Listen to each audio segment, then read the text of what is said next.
Most beginners think candlestick charts are complicated, but in reality, every candle only tells four things. And once you understand them, you'll learn the language of the market where everything starts making sense. In this video, we're going to break down how to read candlesticks, what candlestick bodies and wicks are actually revealing about momentum, how traders spot rejection and buyer pressure directly from price action, why certain candles can completely change the direction of a move, and how to start reading charts with far more confidence using real market examples even if you have absolutely zero trading experience. So let's start simple. This single candle is showing us a battle between buyers and sellers. That's really all a candlestick is. And every candle only tells four things: where price opened, where price closed, the highest the price reached, and the lowest price reached. That's it. Every candle on every chart is built from those four pieces of information.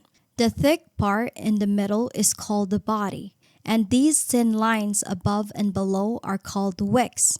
Some traders also call them shadows or pin bars. The body shows where price opened and where it closed, while the wicks here show how far price moved before pulling back. And once you understand that, candlesticks stop looking random and start becoming much easier to read. For example, this large green candle tells us buyers aggressively pushed price higher and closed near the top of the move. Usually, the larger the body, the stronger the momentum behind the move. This is showing traders that buyers were largely in control during that time frame. Now, this red candle is the opposite. Sellers stepped in aggressively and forced price lower before the candle closed. Again, larger candle bodies usually mean larger orders of sellers and stronger presence. Now let's talk about wicks, because wicks reveal a lot about momentum and market psychology. For example, notice this long upper wick. Price initially pushed much higher during the session, but sellers stepped in aggressively and forced price back down before the candle closed. That's called a rejection, and traders pay very close attention to this near resistance levels. A resistance level is where sellers have previously stepped in to sell, which then attracts future participants to do the same. So when a wick is formed on a candle, it can signal buyers are beginning to lose momentum and control. The opposite can happen too. Sometimes sellers push price sharply lower, but buyers step in aggressively and force price back up before the candle closes. That creates a long, lower wick, and that can signal buyers are beginning to defend an area of support. Now, here's the important part. Every candle is simply showing us the result of a battle between buyers and sellers during a specific period of time. But that raises an important question. How much time? The answer lies in the time frame. A candlestick can represent almost any amount of time. For example, 1 minute, 5 minutes, 15 minutes, 1 hour, 1 day, or even a week. The candle itself works exactly the same way. The only thing changes is how much time is being compressed into that candle. Every platform is designed to view charts in different time frames and switch in between to allow traders to analyze candles in different time frames. For example, on a 1-minute chart, the candle is showing buyers and sellers battling for a single minute. On a 5-minute chart, it shows buyers and sellers battling it out for 5 minutes on that entire candle life expectancy. So on a 5-minute time frame, you can think of it as 5 1-minute candles being compressed into just one 5-minute candle. That's how compression of different time frames work. And it gets bigger and bigger. On a daily, that exact same candle is showing an entire trading day's worth of buying and selling activity in just one candle. It compresses all the smaller time frames into just one single candle, providing 4 important data points about that day. And this is important because many beginners think that they're looking at different types of candles. They're not. It's the same candlestick, the same open, the same high, the same low, the same close, just reviewed through different amounts of time. Now here's where things start becoming interesting. One candlestick by itself doesn't tell us much. But when the candles start forming next to each other, they begin telling a story. A single bullish candle may tell us buyers were in control, but several bullish candles forming back to back can tell us momentum is building. Now we're no longer looking at a single candle. We're starting to read the behavior of the market.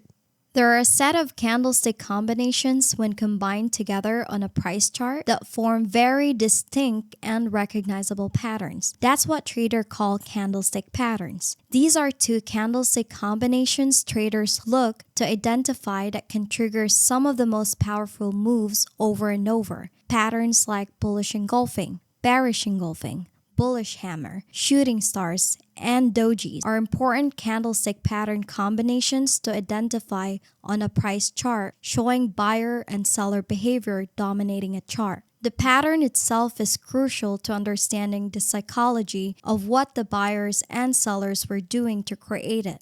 Now that we know how to read a candle, how to identify certain candlestick combination patterns, let's talk about how something even bigger happens when you combine all the candles on your chart. As these candlestick patterns continue developing side by side in the chain of candles on a chart, they form distinctively recognizable trends that show the roadmap of much larger identifiable moves known as chart pattern formations. Think of it like building blocks. Individual candles combine to create candlestick patterns. These candlestick patterns combine to create larger chart patterns. And those chart patterns help traders identify the overall direction and structure of the market. Chart patterns such as double bottom, double top, bullish and bearish channels, bull flags, bear flags, triangle patterns such as the descending triangles, ascending triangles, symmetrical triangles, head and shoulders, and inverse head and shoulders are all major chart pattern formations to identify and capitalize on. And they all started with single candles. The candle patterns are very crucial when identifying important key areas for those larger chart pattern formations. You can now see why it's so absolutely crucial to learn to read the language that is communicating the financial markets directly within the charts. And every chart pattern is ultimately just a larger correction of buyer and seller reactions. This is why understanding candlesticks is so important, because candlesticks become patterns. Patterns become chart structures, and chart structures eventually become market structure. That's where traders begin identifying things like higher highs, higher lows, lower highs, lower lows, trend changes, and potential reversals. And once you understand market structure, you start viewing charts completely differently, speaking the full fluent language that is the markets. Market structure, however, deserves an entire lesson of its own. So in a future video, we'll break down exactly how traders use market structure to identify trends, momentum shifts, and potential reversals. For now, just understand this. Every chart pattern starts with single individual candles, and every candle is showing us the ongoing battle between buyers and sellers. Once you understand that battle, you're already reading the market differently than most traders.